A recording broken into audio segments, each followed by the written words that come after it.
Hey fellow Nevillers, welcome back to the channel. I'm Sarah, sharing Neville Goddard's fantastic mystical teachings. I'm known as Neville O'Clock right here on this channel because every hour is Neville O'Clock.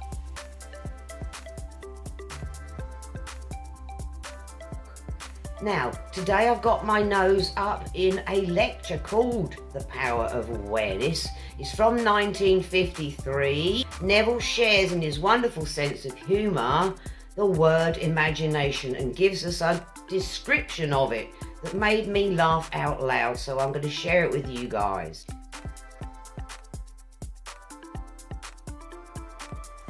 So if you're new here, fellow Nevillers, welcome. Please subscribe up there or down there, wherever they put the link. It might be down there actually, and then you won't miss any of Neville's fabulous teachings. So let's dive in.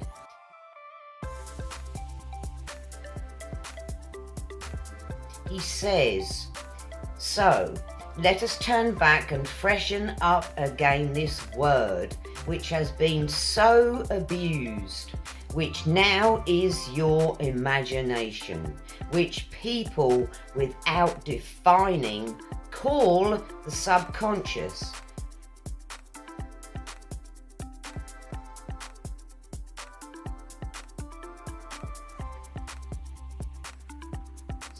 As though it was some appendage. This is back in 1953. He says, people go around speaking of my subconscious mind or my unconscious mind, not knowing what they are referring to. Well, Neville, wherever you are, well, I'm Neville and you're Neville. They're still doing it, Nev. Let's continue here.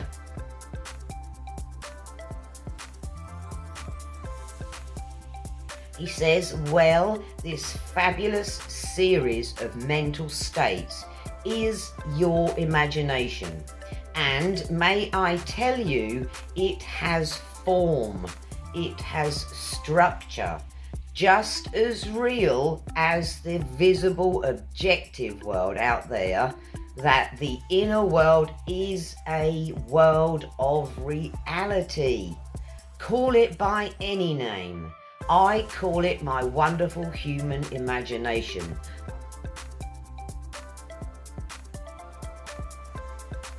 I've listened to Neville so many times that I call it my own wonderful human imagination.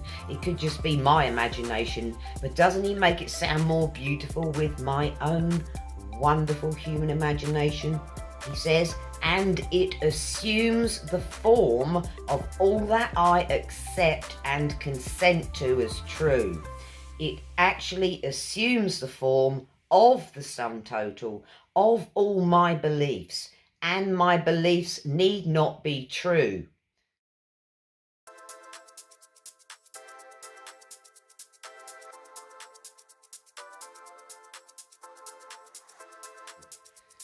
Big smack there. During the journey of Neville's works here, or our journey, we come across something called our self-concept, which consists of all that we believe, our prejudices, our superstitions, what we call our body of beliefs.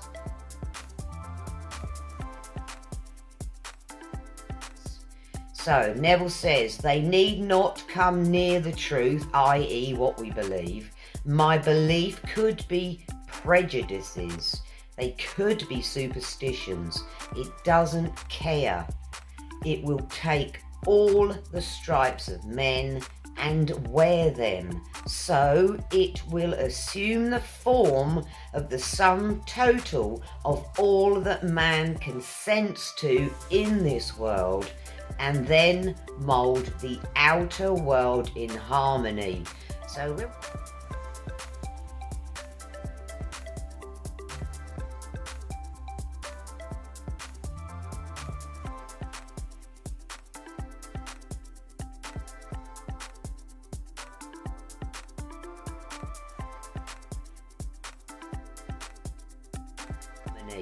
So when we look outside and we see conditions and circumstances that we don't care for, that we want to change, this is what our body of beliefs, it's our self-concept. This is what we work on to change by disciplining our mind, basically.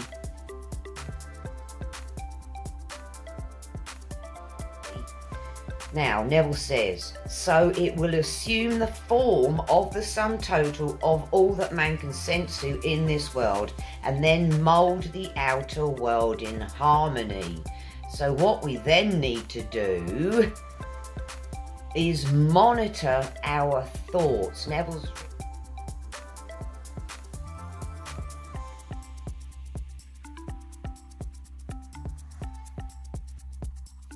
Neville's written 2 or 3 lectures to help us with this, but here he tells us another piece of interesting information. He says, and then mould the outer world in harmony with the inner arrangement of itself. So, therefore, to change the outer world, I must modify or change in some way, alter the structure of the inner or second man. The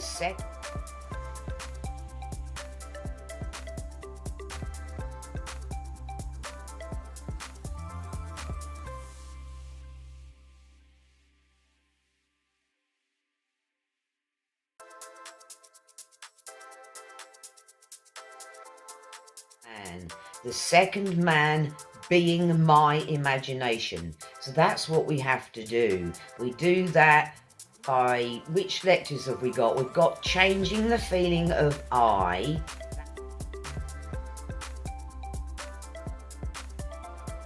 That helps us. There's a link down there, fellow Nevillers, to it. And there's no one to change but self, which is quite a large chapter in Neville's 1948 Master Lessons.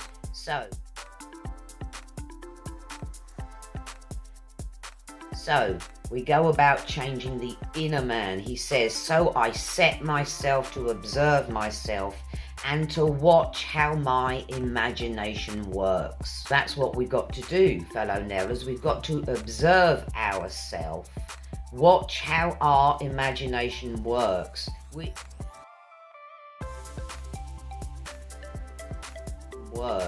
Which is our body of beliefs, our self-concept, this inner secret self it's called too. Neville's calling it the inner man here. So let's pay attention to what we're telling ourselves on the inside, and we can observe our outside, observe our prejudices and superstitions and beliefs by what we're thinking on the inside. Tomorrow we'll go into part 2 of this lecture, where Neville describes how our thoughts are following certain tracks, and we can change those tracks, fellow Nevillers. That's a wonderful thing to know, isn't it? Yay! Thank you, Neville. Alright, fellow Nevillers, if you found the video useful, here's my thumbs up again. Please give it a like and subscribe. I appreciate your time, attention, and your presence. Big fat kiss, because we're all about love up here. And I'll see you tomorrow, guys. Bye.